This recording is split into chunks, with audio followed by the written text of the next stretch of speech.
This is going to be a video tutorial on how to enable or disable background apps on the Thorium Web Browser. I will be using a desktop PC for this.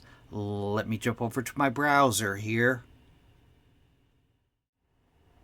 I have the Thorium Web Browser opened up now. To enable or disable background apps, first thing you want to do is open up Settings. I'm going to go off to the upper right hand corner, up to the 3-bar hamburger menu. I'm going to click on that.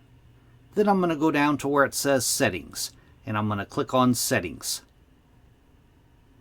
Now on the page that opens up, the pane off to the left hand side, you want to click on System. Then on the center pane, under System, the very top thing, continue running background apps when Thorium is closed.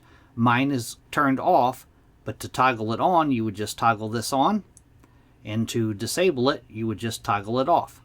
That is how to enable or disable background apps on the Thorium Web Browser. Thanks for watching.